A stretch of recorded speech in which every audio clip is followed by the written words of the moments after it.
Wow. Um, wow. Just wow. There is no other way to be able to start off a video talking about what we're going to discuss, as you can tell by my tone, than just with one simple word. Wow. Nick Saban is retiring from the University of Alabama, and change is coming to college football. Let's try to talk about it. If you are new here, welcome on into the channel. My name is Cole Thompson. I'm a radio show host based in Houston, and I talk college football daily. So if this is the type of news that you enjoy, just because the clock has struck 0 on 2023 does not mean that college football ever sleeps, as evident by just the atom bomb that has struck our sport. So make sure that if you like this type of stuff, you hit the subscribe button down below. Leave a comment telling me your thoughts, initial reaction, just plain determination on what's occurring in Tuscaloosa, Alabama right now, as Nick Saban says goodbye to the game that he has basically owned since coming there in 2007. Tell your friends, your family, your mortal enemies, your best of bros, the drunk dude passed out in a Publix parking lot. Wake him up for that matter, because this is huge. Alabama fans everywhere, college football aficionados, we're on the way to become the #1 YouTube show talking college football daily. Make sure you follow me on social media at Mr. Cole Thompson. That way, conversations surrounding our favorite sport never have to stop. I mean, wow. Wow. This is altering news. There is big news. There is major news. There is significant news. There is colossal news. There is astronomical news. And then there's tectonic shifting news. And that is DEFCON 1. That is the highest level it gets. This is that level. We have reached the point of no return in the madness that has been 2023. We're talking about in a brand new era of college football, more teams going to the playoffs, expansion coming to 2 different conferences, realignment, the transfer portal running rampant with players, NIL being a major factor in decisions, and just the cherry on top of 2023, the greatest coach in the history of Alabama football, the greatest coach in the history of college football, and in my opinion, the greatest coach in football ever, is finally hanging up the whistle and going home to sweet Miss Terry.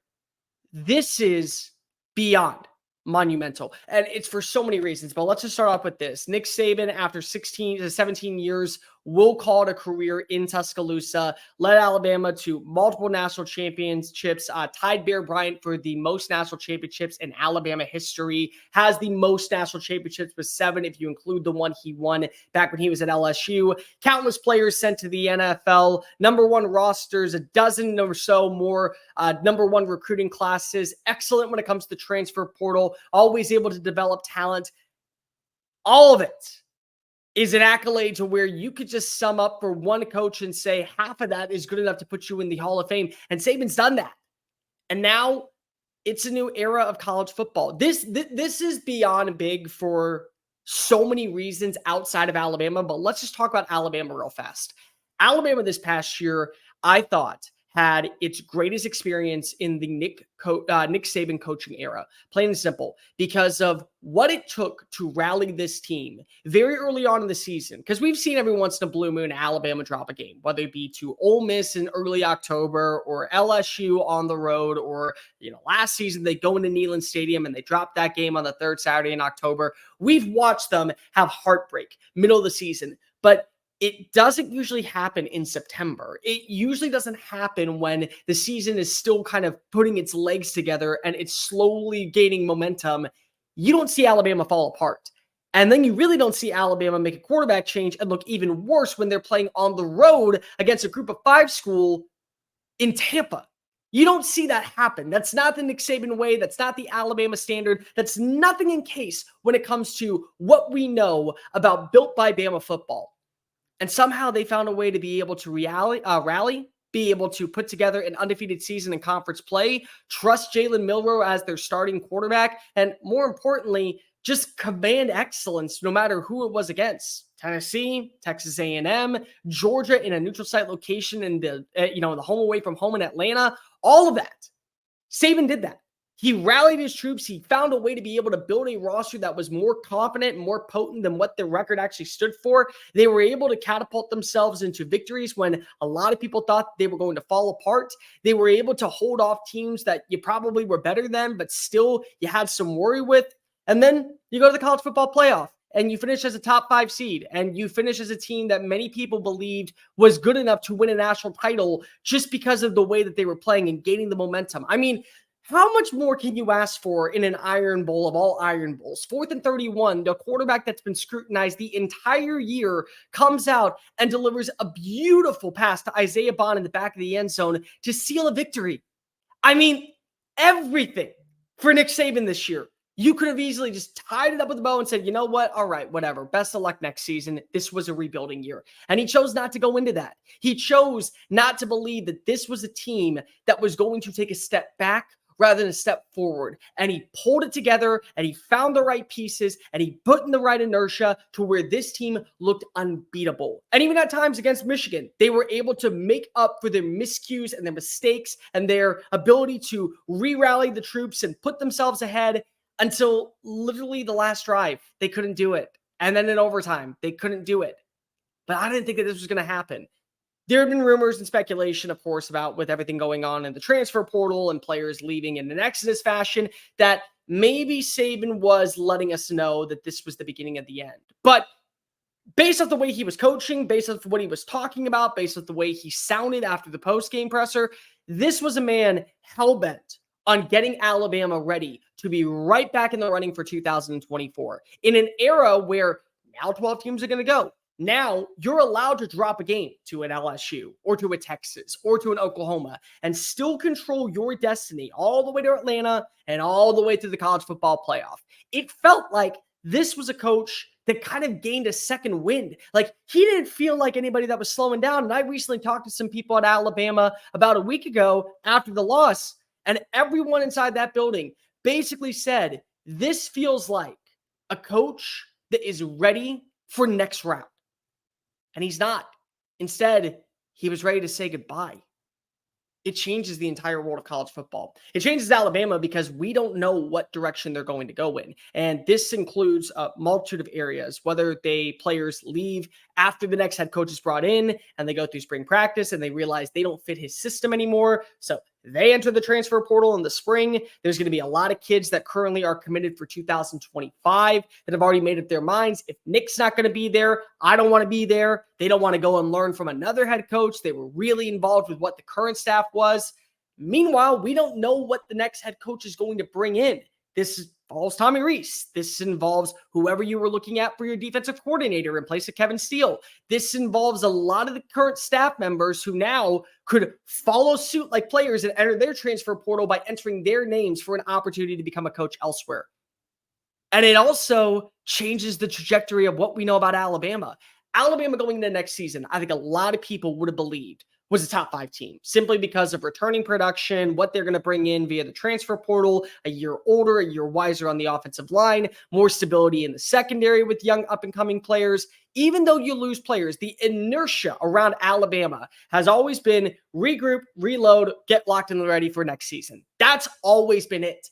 That doesn't feel like the case right now. The standard is not changing in Titletown. Countless victories, national championships galore, and a surplus of talent ending up making their names known in the NFL circuits. That's a given every year, but it's not promised anymore. You know, a lot of people going into this season said Nick was probably going to take a step back. He probably was going to be a guy who wasn't going to be the number one option. I mean, he was probably going to be a coach that maybe went 10-2. And then next season, we see him go on a rally. He never wanted to do that. You don't know Nick Saban if you think that was the case. He's always going to expect greatness. And then lo and behold, here we go. He got it. And he wants to end it on his own terms. Now, next part. Why is this so big for college football? It's Alabama. It is Alabama. Let me explain what Alabama means, people. You do not have to settle for anyone, for anything, for any person, for any analogy. You don't have to do any of it. If you are Alabama, you go and pick and choose who you want. And that changes the entire course of another team. Countless teams, because they are going to be adamant about adding in this next head coach. It's not going to be some willy-nilly run-of-the-mill guy who's going into next season and being just kind of like a bridge option and we'll think about it later. No, they're going out of their way and they're going to target somebody, whether that be Texas's Steve Sarkisian, who the last time he was there helped Alabama win its last national title, whether it be Lane Kiffin at Ole Miss. He was the benefactor of really helping out this roster in a new era when it came to the offensive persona that Saban wanted to implement after he lost A.J. McCarron. This is going to be a name to where you look at Dan Lanning. Lanning has been absolutely killing it, building a legacy of where you think that Oregon right now is absolutely going to be on a warpath in the Big Ten next season. And they've added in a surplus of talent that currently resides in Eugene that seems fit and ready to go ahead and go on an epic run to a college football playoff. He goes to Tuscaloosa. How many of those players leave? How many of those players say, I don't want to be here anymore? We've always heard Clemson and Dabo Swinney. Dabo's waiting for Nick to retire. Is this the moment where they finally call back the pride who was the walk-on that eventually became one of the best coaches of the 2010s? What about a guy like Marcus Freeman? Already has a relationship with Tommy Rees, one of the biggest up-and-comers in the industry. Do you make that phone call? Bring him down to Tuscaloosa. And then what happens to the roster that's left behind? The way that we talk about some of these teams, Ole Miss, Florida State, Clemson, Oregon, Washington with Kalen DeBoer, all of them seem to be on the rise for now, but we have to put that on the back burner until Alabama makes the hire because of whoever it is going to be probably a difference maker on the outlook for an entire different conference, including the SEC if that coach comes in. And how does that program look in next season? Team that was probably expected to go 10-2, 11-1. What are they now? 5-7 because they don't have an answer at head coach. And more specifically, they can't go out of their way to get a guy that they think is going to be a major benefactor. Also, let's just throw this one out here. You look at a team, say like Ole Miss, if they go get a guy like Lane Kiffin, well, how many of those players that you were so excited about seeing coming over with the NIL collective, being a part of the Grove, a breakout season in Oxford, how many of those kids now leave? And also, say Ole Miss goes and gets another coach that's proven. Well, now that program has to go get a coach. And say they get another coach that's proven at the Group of 5 level. So it's a butterfly effect that is basically changing the entire course of 2024. That's what Nick Saban retiring is. What's his legacy? The greatest of all time. Plain and simple. There is no coach who has done more during his tenure than Nick Saban did when he was at Alabama. Consistently being able to punch out first-round talent. The ability to never feel like his team was falling apart, only getting stronger game by game. The ability to be able to take rosters that were pitched, that were flagged and flagged with countless miscues and players that probably didn't meet the persona of what you usually think about Alabama, and still turn it into something that was sweet, something that was promising and rich with potential. I mean, that was Saban every year. And every single year, you always knew one thing. Can't count out Alabama. Can't count them out. Even in this year, you had Jalen Milroe benched in week 3. You know what a lot of people were saying? Alabama was done. You know what most Alabama fans were saying? Don't let him get hot. Because the second that you know Nick gets hot, it is a beatdown of a lifetime. It's why the JMB logo and slogan has rang proud and true for the last 5 years in Tuscaloosa. Joyless Murder Ball is the type of implement that Nick Saban would put on every single week. But this changes so much in the world of college football, not just for Alabama, but for the entire SEC. This changes for potential outside teams. This changes for Group of 5 teams. This is one of those moves to where if you're able to articulate it properly, best of luck to you, because if I am struggling right now to kind of comprehend this actually happening, especially it happening now, right after you have just signed a top 5 recruiting class, right after you've added in a surplus of talent that you know is going to be learning and probably bolstering and improving into a legit roster of stability. We're about to live in a world where there is no Nick Saban, at least in the world of college football. We're about to live in a world where on Saturdays, you see the Crimson Tide come running out of the tunnel and a new face is taking control. And that's a harrowing thought, because this is what has changed in college football. And what's really interesting with all this is that Saban's doing it now, right before the start of the 12-team playoff, right before Texas and Oklahoma join their conference, right before the SEC rids itself of conferences. And now you just have the 2 best teams playing against each other. You knew somebody was going to do it. You knew somebody was going to eventually say, this version of college football, it's not made for me. Maybe that's not Nick's case. Maybe Nick is just saying, I've had my fun. I've done it all. I'm going to go down in history as the greatest to ever do it. I had one last chance to try and win it. I came up a yard short. I felt it, but it's time for me to go ahead and become a grandpa. It's time for me to become a husband to Miss Terry. It's time for me to enjoy my mornings with long walks instead of game planning. It's time for me to take these little things in life that I have put on the back burner for 4 decades and actually embrace them as part of my daily repertoire. Maybe that's what his brain is. Or maybe his brain is thinking the way that college football is trending, the way that money and nickels and dimes and NIL collectives are going to be the main talking points, and that the bureaucrats of college football are going to ruin the sanctity of the sport with relationships and rivalries and marquee matchups that brought invictus fear inside of fan bases and had people corralling each other. All of that could be a case, but maybe it isn't. But this is going to be a new norm in college football where you do see coaches not want to play this type of game. And so instead of going ahead and learning to adapt, they take their ball and they head home, and they head home for good. That could be the case. It could just be Saban's ready to go ahead and call it a career. Nobody's going to be able to take this away from him. And at this point in his tenure, he's earned to do whatever he wants to.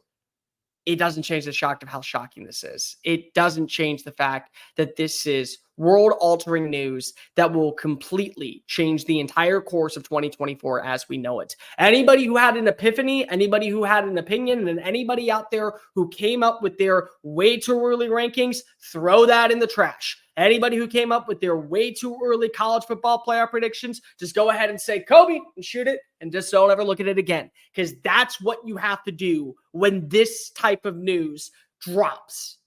Just wait on it. You have to. Because if so much is about to change in a span of hours, on days, in weeks, there's nothing else you can say. Nick Saban's calling it a career. One hell of a career. One career that will never be duplicated, never be close to being copied, never close to being emulated by anybody who steps foot in Tuscaloosa or around the college football world again. I was lucky enough to see it with my own two eyes in person. And it's crazy that so many of us would probably say one of our first memories in the world of college football that made us fall in love with the game likely involved Nick Saban. In a positive light, in a negative light, you probably realized how much this game meant to you when you lost to Saban as he walked across with a smile on his face and shook your coach's hand, and you never want to feel this way again. And some of you who are part of the Crimson Tide had some of your greatest years in life. You maybe had a kid and you named it after somebody on the team. Maybe you got married on a Saturday that didn't involve Alabama playing because you built your life around this matchup. Maybe you missed a funeral because if you knew the Iron Bowl to you was more important. And it's because of Saban and his ability to bring back the persona that was Alabama football when Bear stood the sidelines, when Wallace Wade stood the sidelines, when you had Gene Stalling stay on the sidelines. That atmosphere was retained and brought back to Titletown in a brand new fashion and even upgraded to beliefs that we could have never imagined because of Saban. It just is such a unique move, and it's something that I never thought I'd ever be talking about. I knew eventually it would come, but I never thought about it. It just was one of those things where if it happens, it happens, and then you react to the news when you do. And this is reality feeling for me. This is me coming out and not being prepared on, notes and figures. This is me just speaking from the heart. Nick Saban retiring is the weirdest thing in the world of college football, and I don't know how at this point you're going to have anything normal. But with change in the new year and the new era of this industry, sometimes change comes with saying goodbye to a legend, and that's what we're about to do. Nick Saban, calling it a career, 17 seasons, 6 national titles, countless SEC championships, and a long list of thank yous a long list of welcomes from the Alabama faithful everywhere. Hey guys, thank you so much for watching that video. Don't hit the X button yet. Make sure you hit subscribe to keep up with all of our daily content found on Just Saying It and anything else that we post on this channel. Bye.